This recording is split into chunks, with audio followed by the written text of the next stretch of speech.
Well. We are back again. We are back again for yet another Periscope.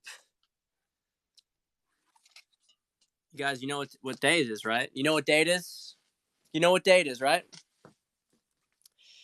'Twas the night before Christmas, and all through the house, not a creature was stirring, not even a mouse.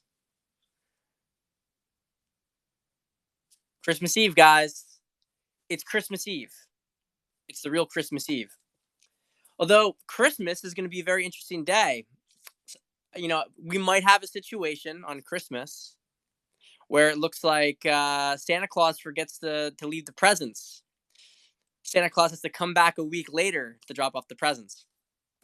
We're going to get to that very shortly.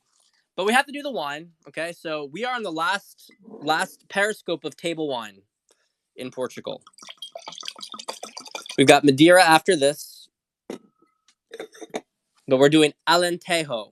So Alentejo, I'm going to show you guys on the map real quick. Don't worry, guys. We got some fun stuff tonight.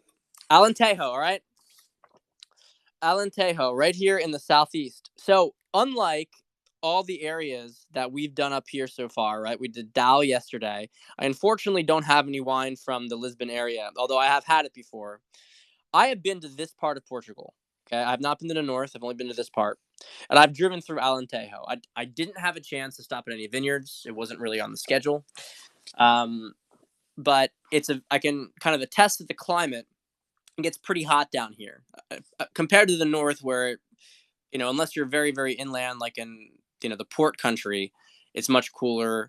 The north is a little bit better suited to winemaking than the south, because the south gets a little hot, but the south is fine for producing wine. So this is a hot area. It's a mix of granite schist, a lot of loamy soil. So this is a regional wine from Alentejo. It's not one of the specific appellations there. This is the only one I could find, but I think it should suffice. Let's try it out.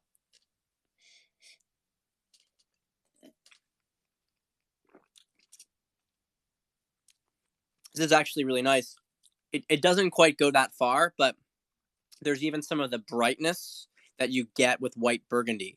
I'm not saying it's white Burgundy, but I have to tell you, I'm very impressed by the fact that they could even get a whiff of that sort of texture and flavor. It's interesting. This is Colheita Seleccionado. Colheita is a brand that does a lot of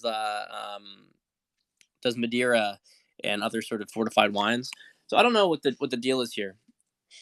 I'm not really familiar with all this stuff, but it's nice. It's a lot. Yesterday when we had Dow right further north, it was much bigger and popping. This one actually is a little bit thin on the end, but I'm okay with thinner wine.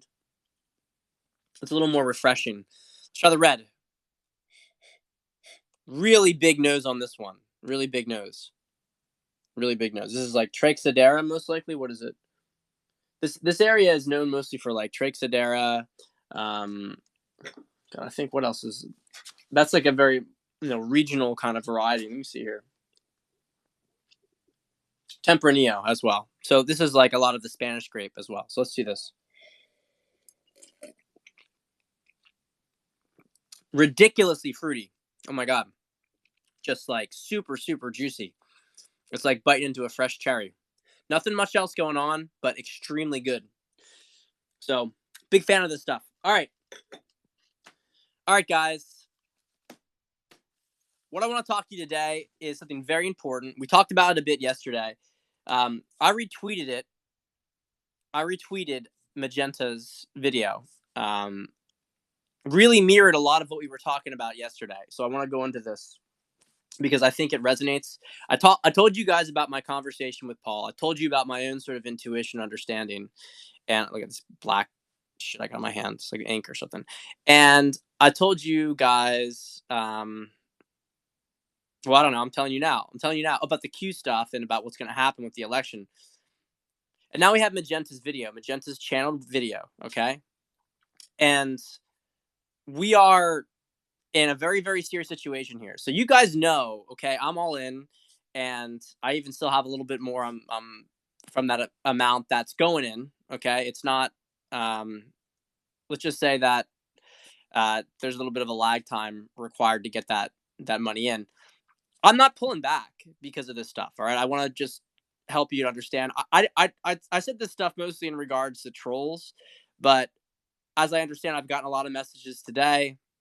People are, it's buffering their resolve. So cool. I'm happy to emphasize the fact that I put a ton of money down.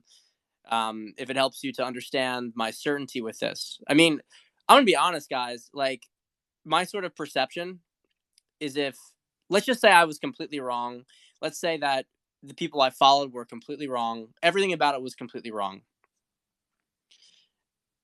Then I'm not good at my job.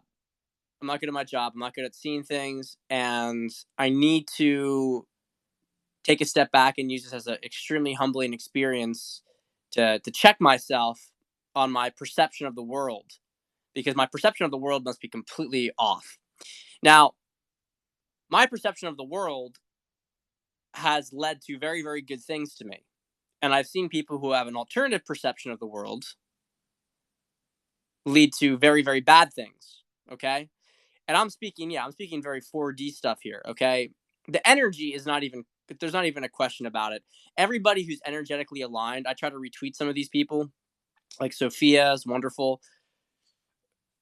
There's never been anything like this before in our lifetime, certainly. There's nothing else like it in our lifetime. And I have no dissonance between mind and spirit on this because energetically the path is clear, and I follow people who are super about the data, and logically speaking the path is clear. I just tweeted out before this Periscope. I did see those pics, man. I retweeted that. That was exactly what I saw. It's crazy. I saw it. I mean, that, like, people can say that was a camera. I saw that fucking shit. I saw that at the rally.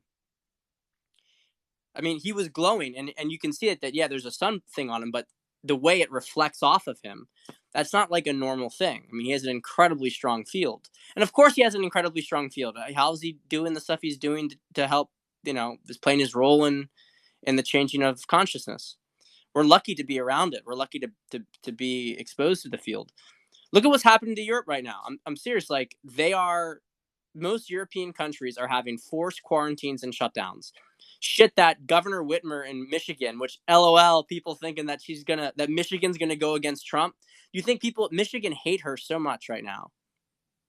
Like, it's crazy. It's absolutely crazy that people actually think it's gonna go the other direction.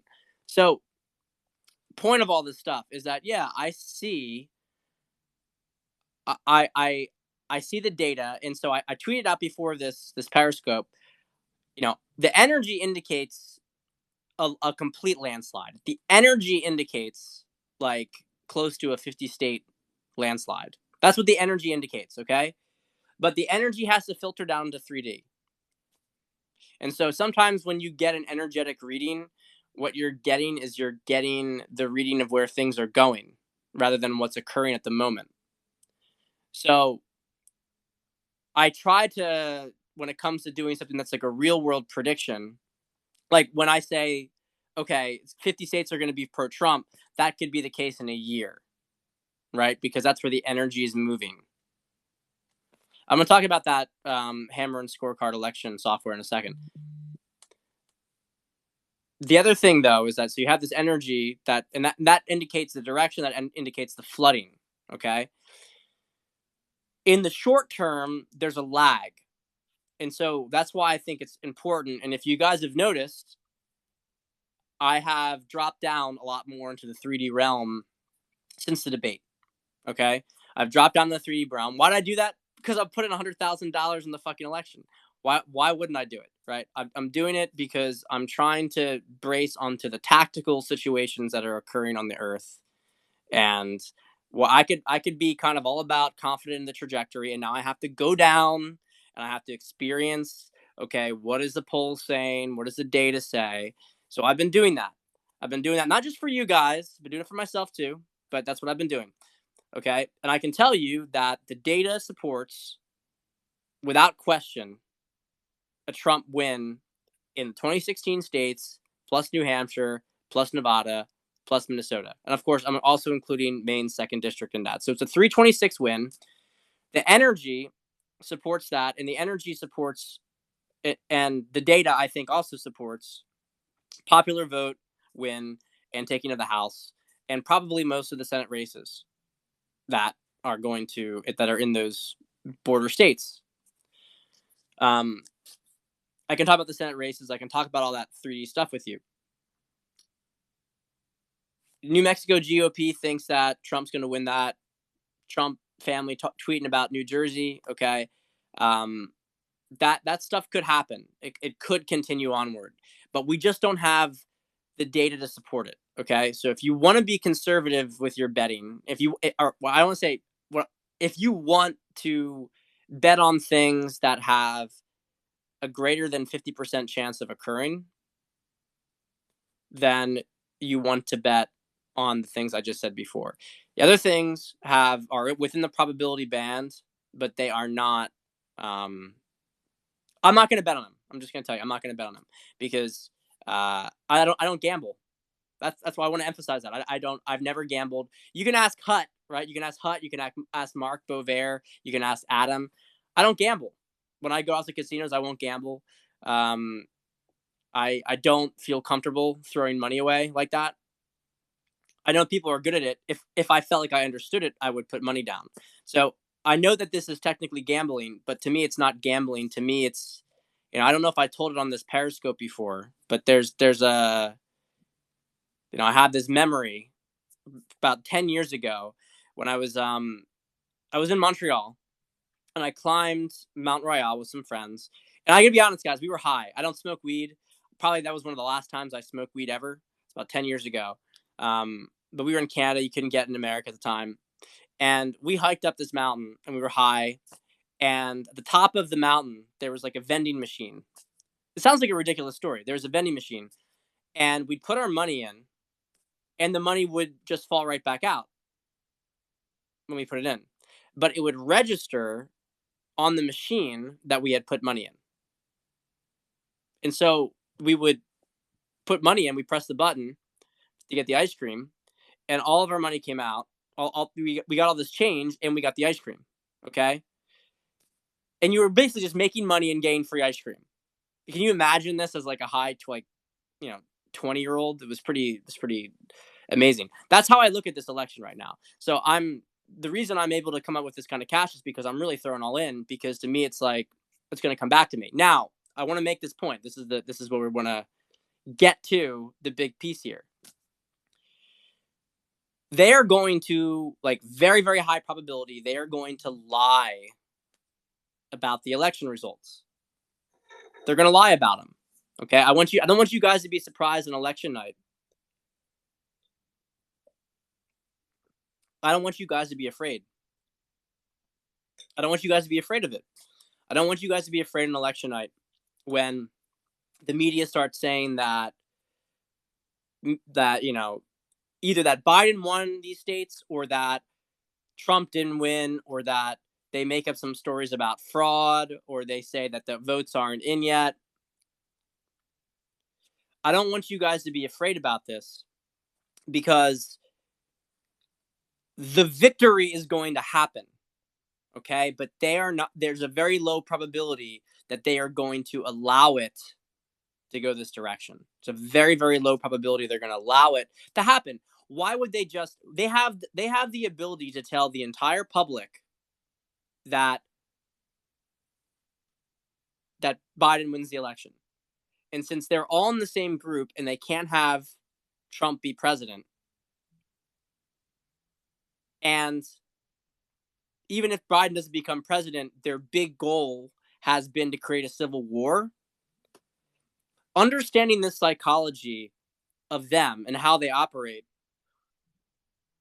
what would incentivize them to not lie to the public on election night? Because worst case scenario, they convince enough of the public to think that things are fraudulent, that they can continue to undermine the change. So they're going to do it.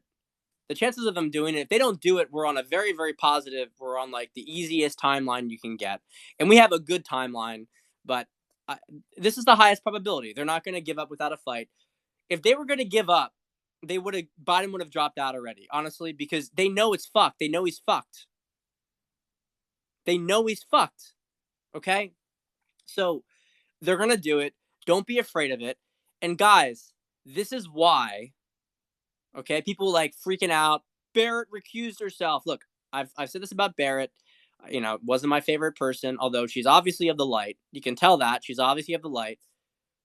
This is like, it was very important that she got put into office, into the Supreme Court before this happened, because there's a very, very high probability that this is going to go. The media is going to say that this was happening. The media is going to be talking about all these other ballots that aren't counted. They're going to be throwing in fake ballots. And it's going to have to be sorted out in the Supreme Court.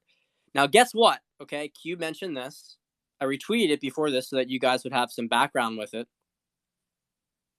Q mentioned back in 2018, long time back, or that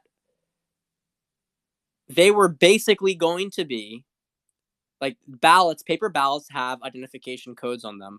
So it's going to be easier to tell whether or not they've been tampered with. Okay? It's not like print out random pieces of paper. You have to have faith, okay? I know that this is stressful for a lot of people. And I know that if you're not fully, I know some of you guys are getting there. I know not all of you that guys are fully there yet.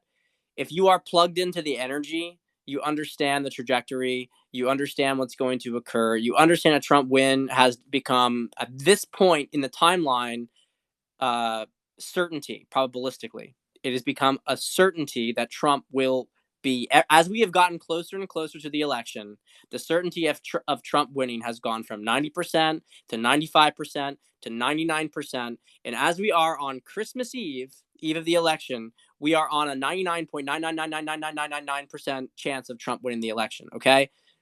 All other timelines have been eliminated. They are not going to win their attempt at fraud because they do not have the evidence to support their claim. It doesn't exist. And we have the evidence to support our claim, and we own the Supreme Court. So the Supreme Court is going to fairly adjudicate on the topic. So when you guys are betting and you're like, fuck, we lost it, we're not gonna win, we're not gonna have it. Guys, it's gonna take at least a week. It could take more, but it's gonna take at least a week for this to get sorted out. Don't panic about it. Don't panic. You have to go out and you have to tell your family members. You gotta tell your boomer. I gotta like, boomers to me are like little sheep I have to like take care of. The boomers in my family circle. It's like, no, it's gonna be okay. Don't stress about it. It's gonna be all right. You gotta take care of your flock. All right. Let me answer some of these questions. I got more, but let me answer some of these questions. Let's see here. All right, let's go back. Wow, we got a lot of stuff here. You guys are awesome. A lot of good comments here. All right. So, hammer and scorecard election interfering software by the DNC. I don't know the specifics on this, but I can tell you this. The fact that it's been revealed to us now means it's been taken care of. I know some of you might think of that and think it's naive, but it's not naive. It's not naive. Do you think that Trump and his team with Looking Glass software, right, with Looking Glass computers and everything, and more than that, you think that they don't know? You don't even need Looking Glass to know it. I don't have a Looking Glass technology. It's very clear what they're going to be doing. The Democrats are going to commit fraud, though. Trump's not a bitch. Trump is not rolling over with this. Trump is not blackmailed and being used like most of the politicians, which is why they roll over when the Democrats cheat. It's not Trump. Trump's not like that. This isn't the 2018 midterm elections, which was inconsequential and arguably tactically, strategically beneficial to lose that. You could look at the 2018 midterms, giving the Democrats the House, as a tactical withdrawal. You could look at it like that, because by giving the Democrats some sort of power, there was able to people were able to see some level of contrast. People were able to actually see what did they do when they controlled the House. Well, all they did was try to impeach Trump the entire time. So you could argue that 2018 was tactically the correct move for the timeline. 2020 is not that, obviously, because you have to have Trump there. Okay, so this stuff has been planned for. They're aware of it. We have way better Trump. This is not even like 2016 where Trump was the underdog. He had to deal with Trump's biggest thing in 2016 that got him to win the election was their hubris. Okay, they didn't think that he could do it. Even though they had access to Looking Glass and they saw that things weren't going well for them, they could not believe that he would actually win it. And so they got lazy. That's why you had Clinton celebrating on election night before she knew what hit her. It's different this time. If they actually took Trump seriously, Trump would not have won the election, because they would have made sure that the proper fraud contingencies were in place to wipe him out. They didn't think they could do it. They didn't think it was necessary. This time around, it's different. Trump controls the military. Trump controls his own intelligence branches. I know the CIA and FBI are rogue. CIA may try to do something with this. It's accounted for. Okay? It's accounted for. They're not going to be able to do anything of substance to fuck with this. They're not going to be able to do it. You have to have faith with this, okay? This is not past years. People are in a traumatic state. I gotta say this. Because this clears up a lot of stuff and maybe brings some empathy to boomers. When I have to deal with conservative boomers, so many of them are they vote for Republicans, but they're demoralized. And they're demoralized because they've been used to being left behind and lied to and fucked with every single election. They are used to being beaten down and not winning. They're used to having things stolen from them. They're used to being the playing on a team. People use the Washington Generals as a thing. They're used to playing on a team that is planned to lose. Okay, so they have very hard ability to difficult ability to trust in positive outcomes, because they constantly feel like things are being stolen from them. We are lucky enough, being young, to not have that trauma, so we can see these things clearly without our past biases. The left does steal elections. And I shouldn't just say the left, because it's not the left. The cabal steals elections. Bernie Sanders had his election stolen from him. And George Bush stole the election probably twice. I mean, you had the situation in Florida, that was almost certainly a steal. And then there was the whole thing with Diebold in 2004 with the machines. Not that Al Gore or John Kerry would have been different, okay? Because you were playing against, you had some people in the cabal had a little bit of a higher stature than others. It's like they bet against their own two teams that they own. It's not like that now, okay? It's not like it anymore. We are in a different situation. So yeah, they're going to attempt fraud. We know about it. We are aware of it. Consciousness is aware of it. And Trump, of course, is aware of it. People are like, they're going to be counting ballots for weeks afterwards in Philadelphia. Trump already has lawyers from out of state on the ground in Philadelphia watching the entire thing. They will dispute every single thing, and they're going to go to the courts, which Trump stacked. Okay? So just because we have to fight for this, it doesn't mean we're not going to win it. People want it to be taken care of. We got to fight. They're not going to give up easily, but we're going to win, because we have truth on our side and we have the resources on our side to distribute that truth. Okay? The media and the polling group, which are the same thing, they are on their last legs right now. And they are throwing everything they can at it, because all they can do is lie and hope enough people believe the lie. But in the process of doing this, they're going to expose more people to the truth, which is that the media and the polls have been lying, because eventually it's going to come out. And so what's happening, you've been seeing it little by little, they just keep having their block get chipped away. They lose more and more people who believe they're bullshit. So don't worry about it. The riots are pre-planned. They know they're going to lose. All they're hoping for is that we're going to say Biden wins, and then Trump's not going to concede defeat, and then we're going to have pre-planned riots go off in the cities. That's it. But then the truth's going to come out within a week or so. The crowds in Scranton, I did not see the crowds. Was it anything like? Because I went to Allentown. We had about 10K, which for a Trump rally is kind of small. You know, in defense to Trump, 10K is small, right? In defense to Trump, he had to last minute change the location. The governor wouldn't let him use a location, and so the only reason he was able to get a spot was because there was a business owner who lent out his factory land, basically. So Trump moved there last minute. I didn't see it in Scranton though. I would love to hear if you comment about it. Um, Sidney Powell, incoming FBI director. I have no idea if that's going to be the case. I don't know if you're saying what you hope will happen, but she's great. She's wonderful. She's wonderful, and I love that. How important were the rappers? Are the rappers to coming out pro Trump? Well, I would not consider myself an expert on how rappers influence the black community, so take this as a little bit of a LARP and speculation. I think there's a couple of rappers that came out that I don't really consider to have had too much influence. Lil Wayne coming out's pretty big. Lil Wayne he's a big fucking name, Lil Wayne. And Lil Wayne going up on stage after 50 Cent supported him.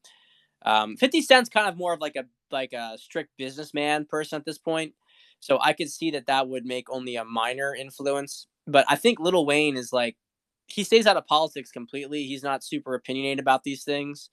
For him to come out and say it, I think makes a really big impact. And I retweeted a part of his interview. I knew that story already, but it was really nice to hear it from his own voice. I recommend you guys check it out. Just about transcending race and all that stuff. Like, it's in his experience. I think that his experience with that has made him. I've always looked at Lil Wayne as like a incredible. He's been one of my. I mean, I'm really not like a huge rap fan, not like anti-rap. Actually, one of my favorite songs is not very high vibration, but "Hit 'Em Up" by Tupac. Man, it's a fucking incredible song. Um, but Lil Wayne was like absolutely my favorite. Like, absolutely my favorite. So, I mean, Lil Wayne convinced me to vote for Trump. So, yeah, he's high as a kite on ice, brother. Yeah, I guess I was. I don't. Weed really messes me up, man. I don't have too much of it. I hadn't had it for like since 2011, and then I did take a hit from some guys in Warsaw when I was out bumming some cigarettes. Yeah, and NYC's boarded up. NYC's boarded up. They know what's coming. They know what's coming. Smart. I'm gonna be in NYC, guys. I'll let you guys know about. I'll do some periscopes. I'm sure. I don't know what I'm gonna do. I don't know if I'm gonna go on the streets or not. I'm not really like an investigative journalist. Um, I'll keep it updated. Holy shit, we got 40. We got so many messages here. I'm gonna watch it on Fox with Tucker. Oh, you mean to do that? All right. Let's see what we got here. I didn't hear about the PA Attorney General. Tell me about the PA Attorney General. Tell me about the Attorney General. I appreciate you too. There is more stuff I want to say, guys. I just want to get to some of these questions. Okay, so I'll talk a little bit about Hillary Clinton and Looking Glass. So Project Looking Glass, for those who don't know, was a form of quantum computing gradually developed and improved that also included as auxiliaries remote viewing psychics, people with clairvoyant ability. Um, the reality is that a lot of people more and more people, but people have this ability, and the CIA, etc. Some of you know high security clearance programs were designed basically to take people who would be like they train them into special forces capacity, and then they would develop further their psychic abilities, right? So they would screen them, and if they had latent psychic abilities, they'd help to train them. Uh, I am I do think that I have some of that. It's not a boast, but that seems to be more and more clear to me as I go into this stuff. I've sought out teachers to help with it, but I haven't gone through a government training program, so that's a separate thing. So what happened was in the late '90s. This is actually important. I appreciate Elvis that you asked this question because I think for a lot of people it's going to be very valuable. So in let me take a swig for this one. So people have wondered, how was the cabal able to take power? And certainly and certainly to consolidate power to the extent that they have. Now certainly there's been schemes and they have a very long-term vision. And you could make arguments about other sort of technology that they've had, or reptilians, etc. But I think that what we can really see is that since World War II, there's been a massive consolidation of power, and it happened relatively quickly. A large reason for this is looking glass technology, which is this quantum computing. So when or high level computing that eventually evolved into quantum computing.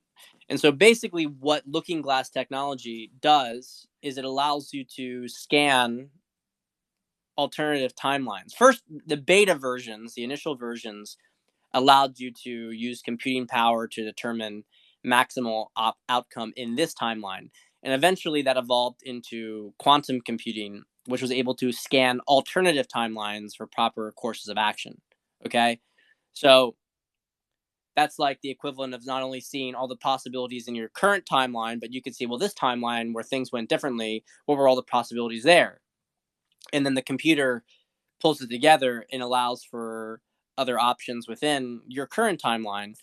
And also, there's probably some things that were going on in alternative timelines. I don't want to get too much in the weeds with this, but looking glass technology allowed somebody, let's say you want to get into, let's say me, Pat Stedman, wants to become governor of New Jersey. And so, as an individual, I can say, okay, well, I want to become governor of New Jersey. How do I do that? And if I didn't have access to looking glass technology, I might say, well, maybe I'll go work for the local Republican Party and I'll work my way through the ranks, and maybe I'll say some stuff. I don't know what the fuck I do. I don't know. If you have looking glass technology, it'll say like you should go talk to this person. It's like basically trying to game serendipity. Okay, so they would be able to understand who they should approach, who they should bribe, who's these weaknesses, who has these things. Should you run this time? What's going to happen if you run this time? It's basically like seeing the future. That's why it's the looking glass. And so if you see the future, how could you not ignore the phone in the background? Boomer landline.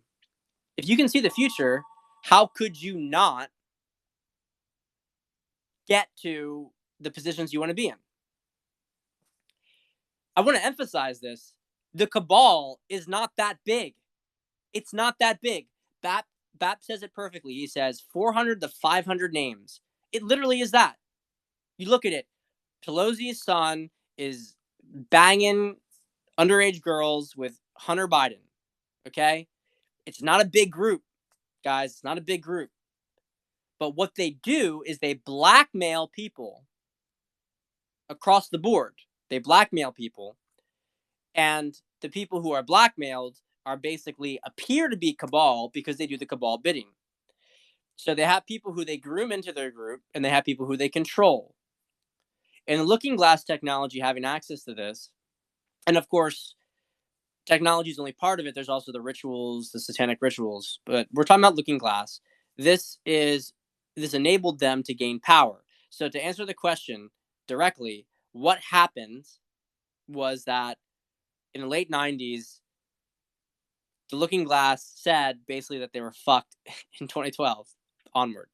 They couldn't see anything else beyond 2012. That's actually the better way to put it. They could no longer see outcomes after 2012. And they did not like that. So they kept trying to they had all sorts of psychics try to say, is this computer correct? They all said the same thing. And so you know what they started to do? Hey, guess what they decided to do? They decided to make something called CERN, because they realized that they had hit a position where the timelines were God, you could say, to be shorthand. God said, fuck you. God said, fuck you. And you do not have any power after 2012. You know, this is pretty much commonly associated with the Mayan calendar dates. Remember the end of the world, Mayan calendar, end of the world? That was the end of the age of Pisces and the move into the age of Aquarius. So on a certain level, it was correct. They could not see any outcomes. So after 2012, they were operating blindly. Okay. And that's why they couldn't see Trump coming. That's why they had their hubris. They didn't have Looking Glass to tell them anymore that Trump was going to win the 2016 election. They didn't have Looking Glass to tell them that. So they were thinking like, well, we have so much power, so how could we lose? So maybe we don't have Looking Glass, but whatever. We're still going to go forward with our plan regardless, because we're already this far into it. So we're going to win. They're starting to realize now that's not the case. That they're not going to win. And that other timelines, different timelines occurred, and that they're moving towards that. So that's what happened with Looking Glass, and that's where we're at right now. And Q, I think the best thing that you can say about Q, I think the most logical answer I've seen is that Q is quantum computing. That, how do I put this? It's basically the alliance's version of it, that they can see things that have occurred in other positive timelines. So the timelines, and I don't know that the cabal can see this. I don't know if they can see it or not. I don't know the answer to that. But they maybe things changed after 2012, and then people could use Looking Glass to see. I don't know. It seems different. It seems different. But Q clearly is quantum computing. It's clearly quantum computing because it's able to see alternative timelines and tell people ahead of time what's going to occur. So we have that's what's going to happen. Okay, the way to look at this now is we have our own Looking Glass, and the cabal doesn't have any power over. They don't have their own Looking Glass. They're done. They're done. And let me answer some more questions. I don't have much more time, but I'll do what I can do before this, because tomorrow night we're going to be talking about very 3D things with the results. Dollar going digital, dark timelines hype to cultivate fear. Well, I don't know what's going to happen exactly with this. We've got a couple things here. Austin, who, again, I haven't been following him recently. I know he got arrested again.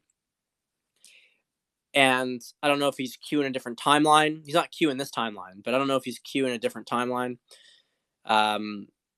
But he's mentioned a lot about Ripple and about the importance of Ripple as a currency.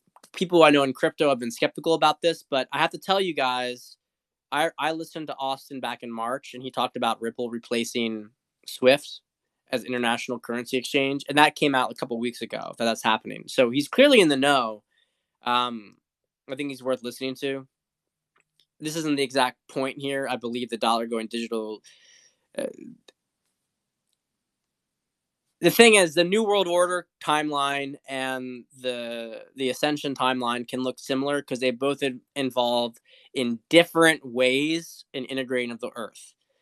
The Earth is going to be integrated in a cosmic sense, but there's different intentions behind each of the structures with it. So having a universal digital currency is not necessarily bad if honor everybody right? If the intention of the system is to honor countries and honor people to make their own choices. I do think Trump wins the popular vote. I feel very strongly about Trump winning the popular vote. And I don't think that's going to be suppressed because I don't think that's going to come out very clearly. So yeah, he's going to win the popular vote. Yep, they wouldn't have let him win. The Jared Kushner things, I won't get into how true that story is, that anecdote about the Rust Belt stuff. But I mean, I'll just say this over and over again. What has occurred in the last 4 years to make people who voted for Trump the first time not vote for him in the Rust Belt? And let's just focus on the Rust Belt because that's the most clear cut example. What's happened in the last 4 years to make anybody in the Rust Belt who voted for Trump not vote for Trump versus people who didn't vote for Trump or didn't vote to vote for Trump? Like you don't have to be a fucking brain surgeon to figure out that Trump is going to increase his margins absent fraud. There's just no question about it. That's why it's like, to me, the most no-brainer bet in the world is Trump wins every state he won in 2016. Because there's no way that any state that voted for him in 2016 is not going to vote for him again because he's been a successful president. So, I mean, the media can say what it wants, but those people who voted for him the first time didn't believe the media. So, what has Trump done to convince them that the media was right? Nothing. Absolutely nothing. I'm not sure about Bibi. Could be, though. Israel's complicated. We'll talk about that another time.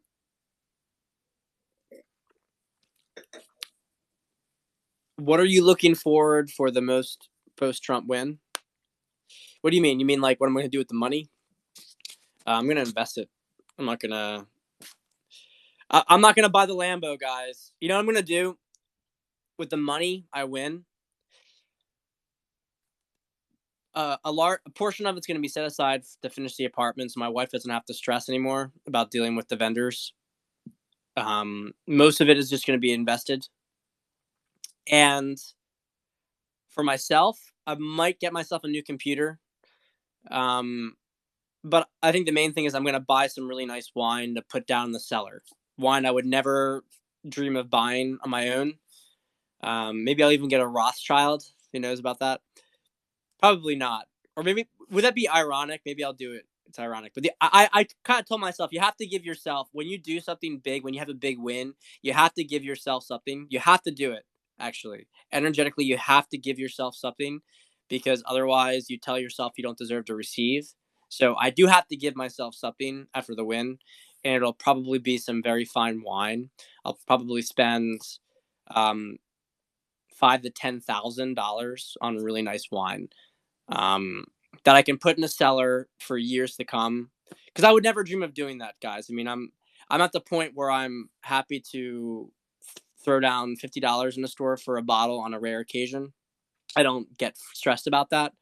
But if you were to tell me to get Mouton Rothschild, I wouldn't do that because that would not be. I couldn't do that. But if the win comes in, we'll see. Let's see here. Yep, boomers, poor boomers. I mean, we're trying to heal the boomers here. We're healing the boomers. The Civil War in the DNC. I mean, a lot of like we're about 70-30 right now. About really in the country. People say it's 50-50. It's not really. Um, you may have 45% of the public either not vote or vote for Biden, but a lot of I know plenty of people who vote for Biden who are not interested in a Civil War timeline, who will respect a Trump victory, who I mean, the radicals in the left represent no more than a third of the country. Somewhere between a quarter and a third of the country. That's it. They're very loud because they're nuts. That's it. And after there was a good, I forget who it was. It was something. He did some stuff on Montauk, which is a station. I mean, probably named after the event. But he mentioned this basically that it's really a 70-30 split. And then after the things come out, half of the 30 are going to come towards reality. And so we're looking about 15% of the population probably won't wake up. And that resonates. 15% won't wake up. But who cares? There's always about that many people. I mean, you don't need 15% of the population to have a successful country. Those people are so poorly functioning, they're not going to be able to do anything anyway. Yeah, thank Obama for the 142 court openings, which, by the way, guys, people ask, why did he do that? He left it open so that Hillary Clinton could appoint judges for her New World Order situation. I have said this, all right? I've said it before, but I don't think I've said it very much. I want to make a point here. I voted for Obama twice, okay? And I don't regret it. I don't regret it at all. Any sort of conservative who says you should have voted for McCain, you should have voted for Romney is like they just missed the point here. McCain was probably, of every single person aside from the Bushes, the most involved with the cabal activity.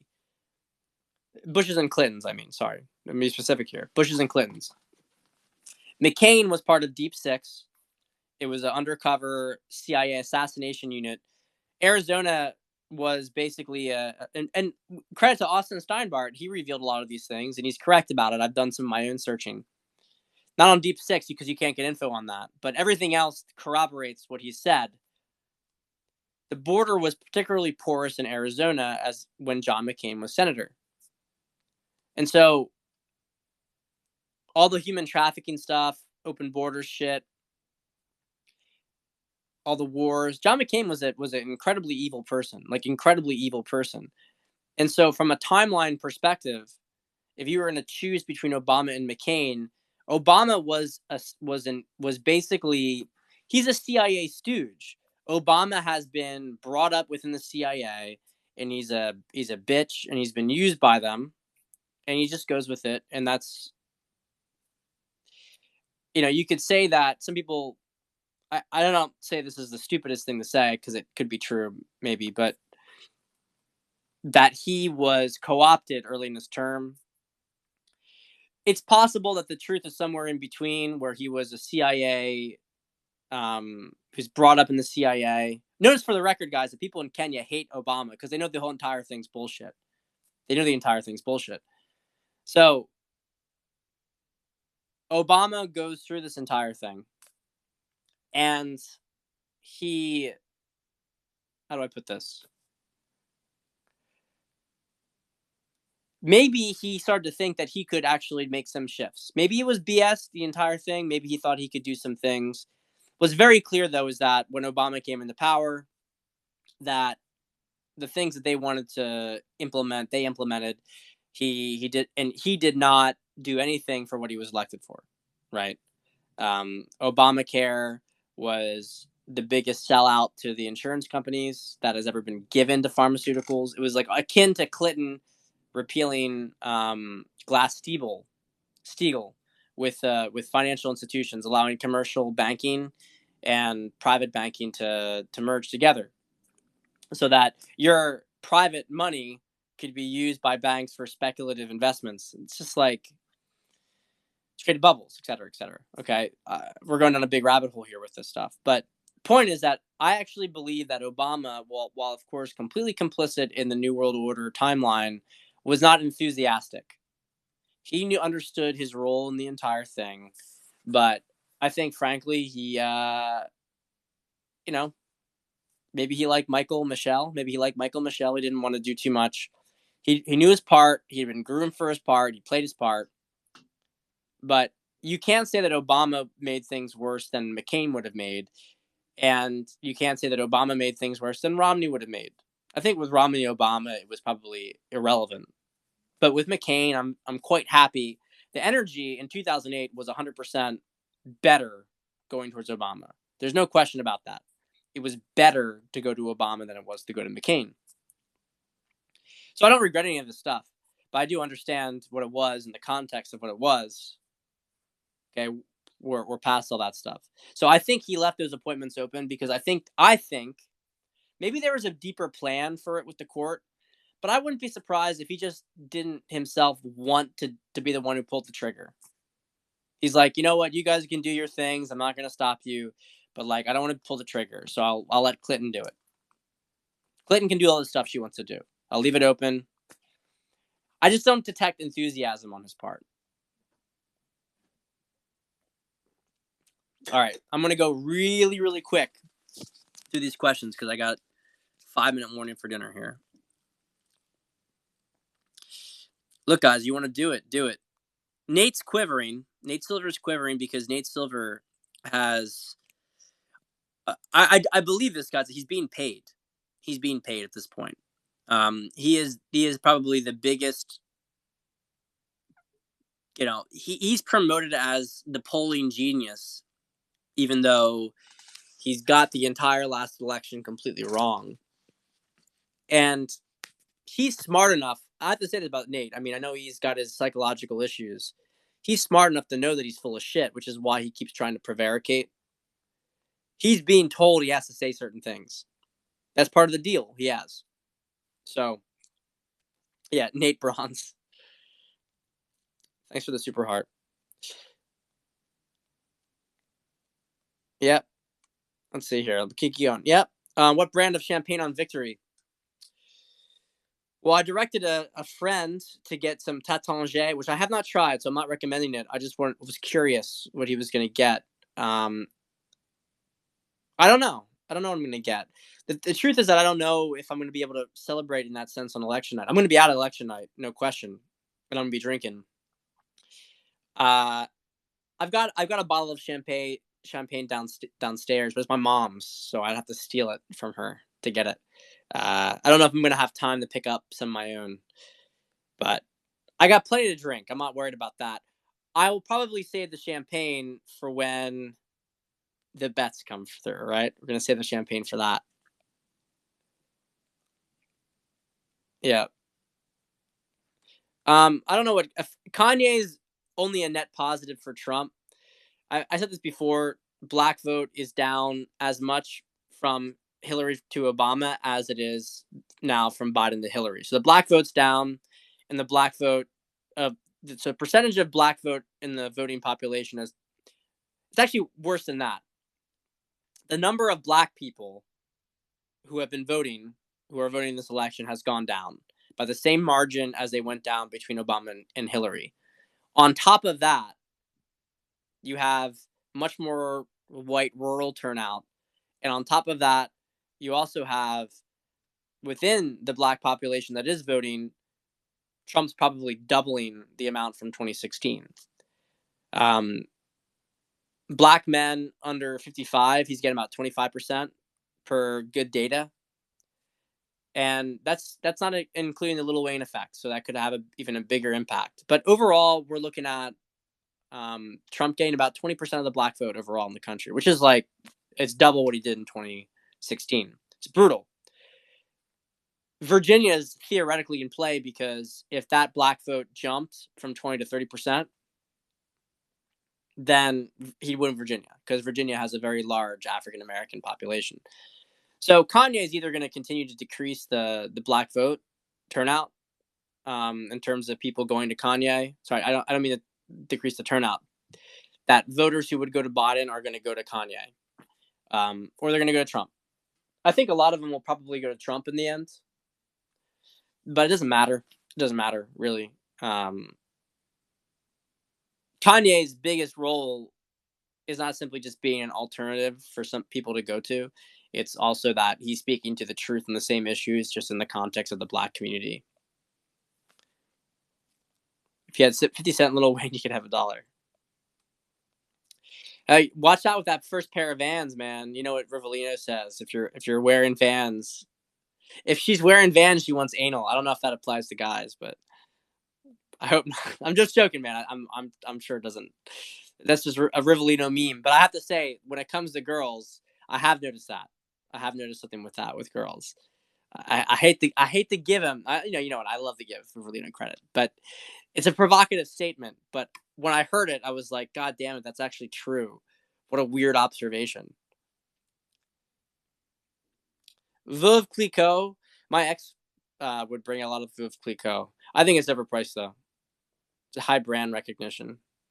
Well, for our baby shower, we had 6 bottles of Moutardin, which is not very expensive.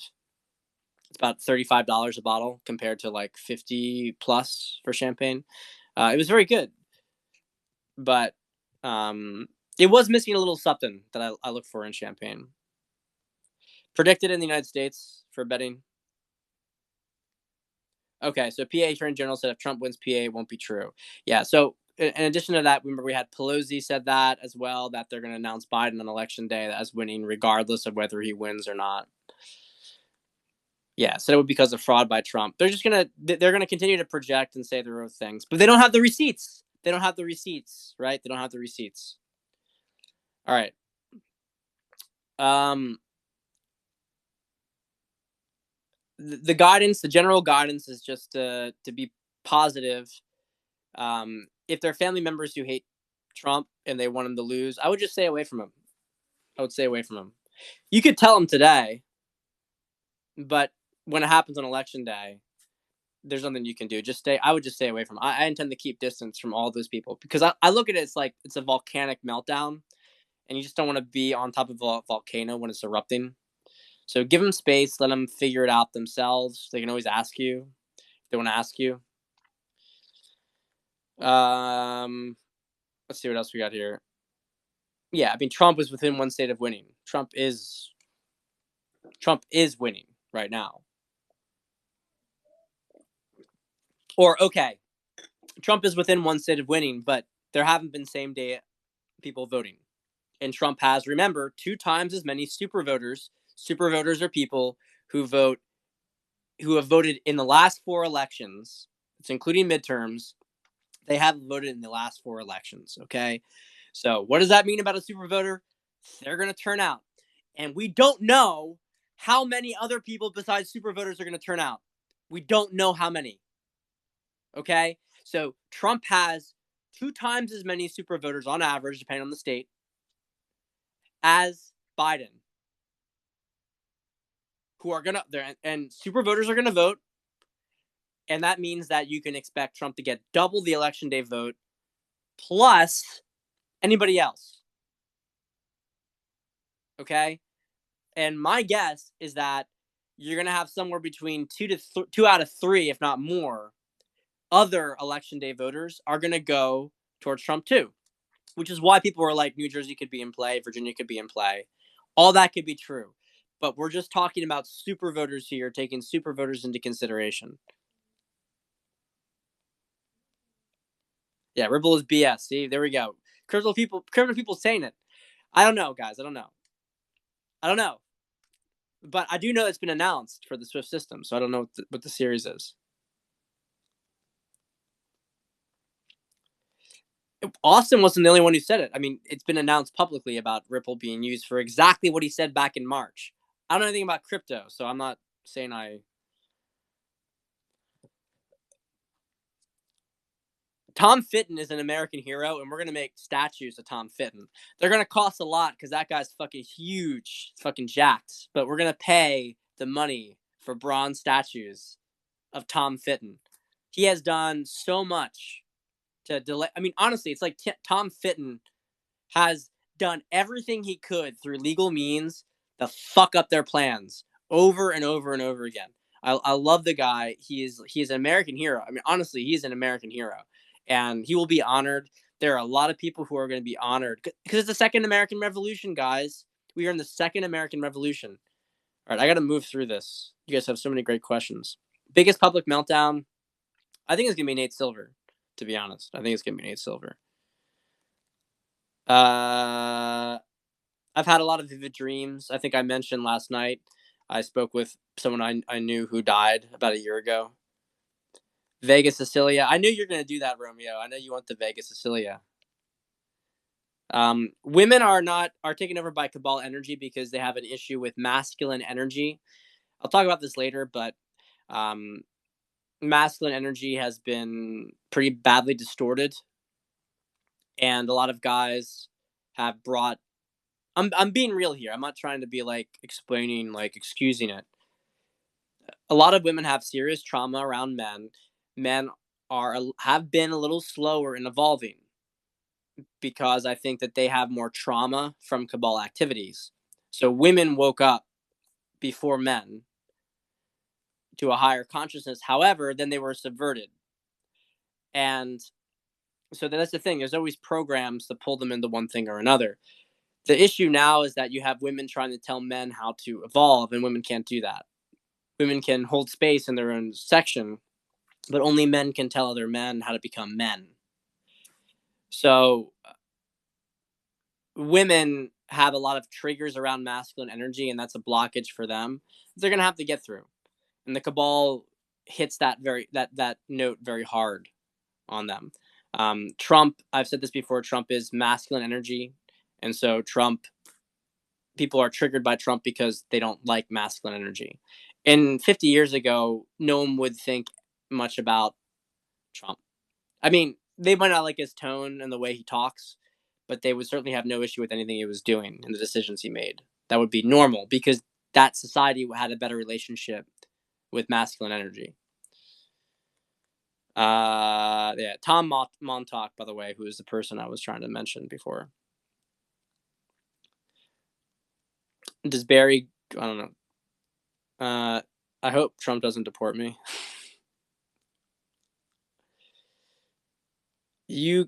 Implement.